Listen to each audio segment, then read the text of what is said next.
আজকে রান্না হবে পটল আলু সয়াবিন কষা, যার জন্য লাগবে টমেটো কুচি, কাঁচা লঙ্কা,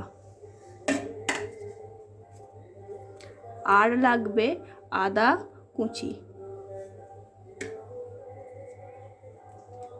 মশলার জন্য লাগবে দারুচিনি, এলাচ, গোটা লঙ্কা, তেজপাতা, গুঁড়ো লঙ্কা, ধনে গুঁড়ো, জিরে গুঁড়ো, নুন, আর লাগবে হলুদ গুঁড়ো।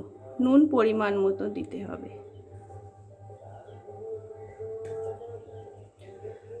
কড়াই গরম করা হয়েছে, এবার ওতে একটু সরিষার তেল দিলাম।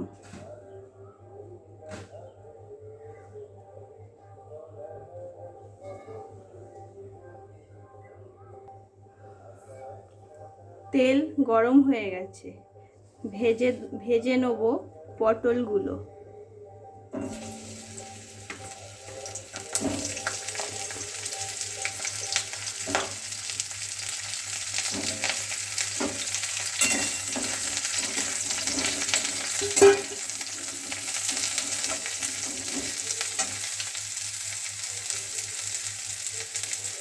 সামান্য হলুদ ছড়িয়ে দেবো।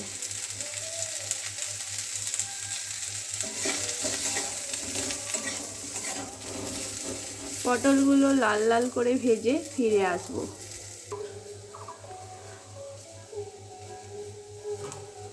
পটলগুলো লাল লাল করে ভাজা হয়ে গেছে, এবার তুলে নেব।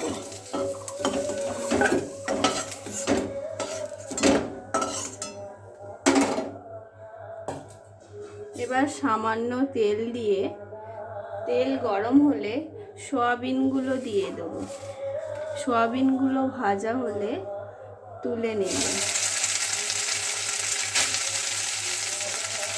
সয়াবিনগুলো সামান্য নুন ও গরম জল দিয়ে রেখে দিয়েছিলাম, তারপর জল থেকে তুলে নিলাম নিগড়ে, যাতে না জল থাকে সয়াবিনে। এগুলি ভাজা হলে আসছি। সয়াবিনগুলো ভাজা হয়ে গেছে, এবার তুলে নেব।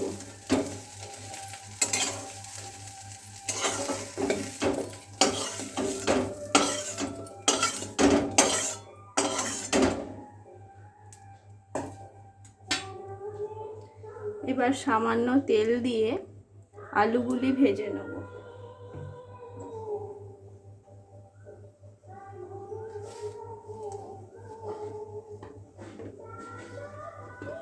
তেলটা গরম হয়ে এসেছে, এবার আলুগুলি ভেজে নেব।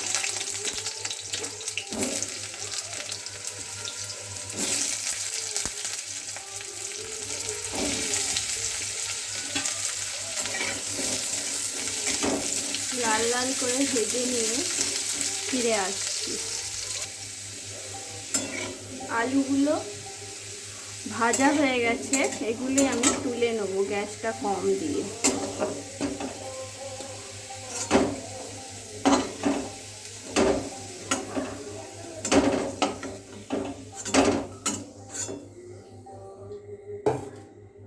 এবার এই তেলে দিয়ে দেব তেজপাতা, শুকনো লঙ্কা, গোটা এলাচ, দারচিনি।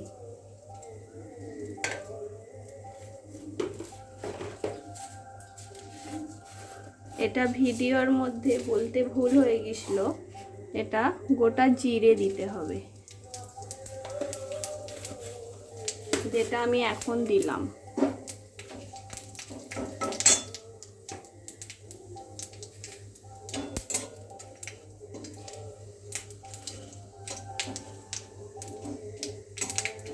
এগুলো ভাজা হয়ে গেলে কাঁচা লঙ্কা ও কাঁচা টমেটো দিয়ে দিতে হবে।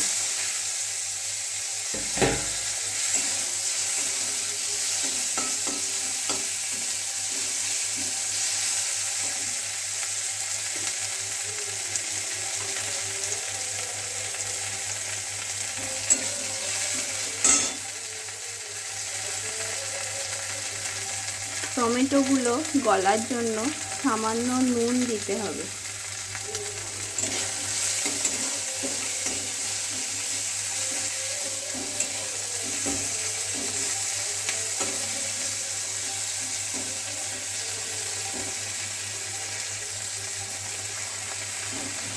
টমেটোগুলো গলে গেছে, এবার দিয়ে দেবো আদা কুচি।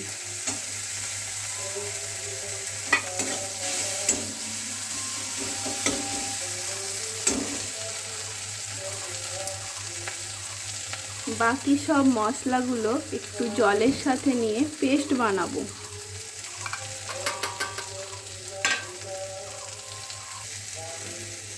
এবার এই পেস্টটি দিয়ে দেবো মশলাতে।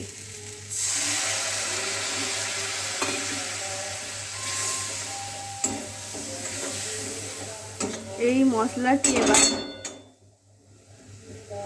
গ্যাসটা একটু বাড়িয়ে কষবো যতক্ষণ না মশলা থেকে তেল ছেড়ে আসবে।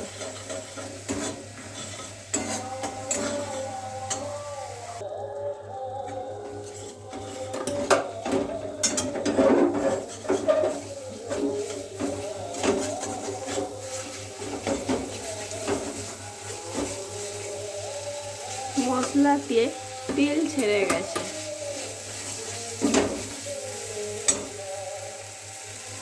এবার দিয়ে দিতে হবে ভাজা পটল, সয়াবিন ও আলু।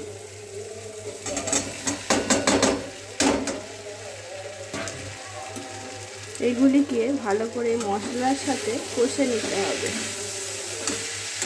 2-3 মিনিট।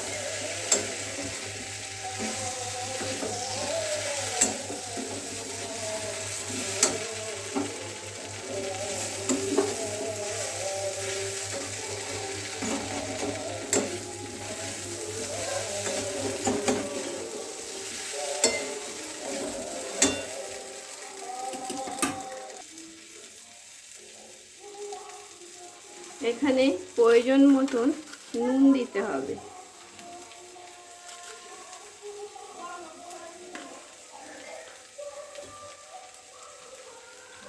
ও সামান্য সামান্য গরম জল দিয়ে কষতে থাকতে হবে।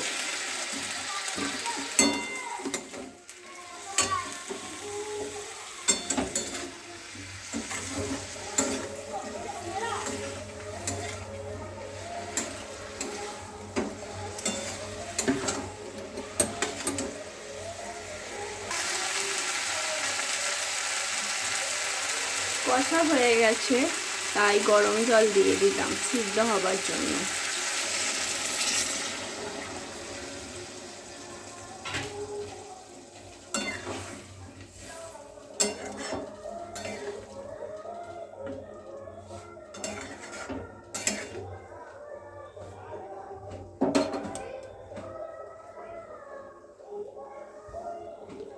সিদ্ধ হলে ফিরে আসছি।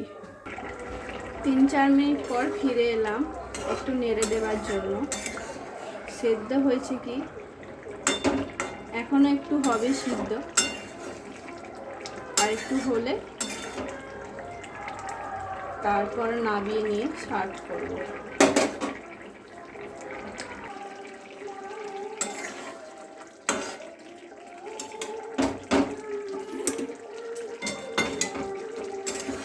এবার খুব ভালো করে সেদ্ধ হয়ে গেছে, দুটো আলু গেলে দিতে হবে।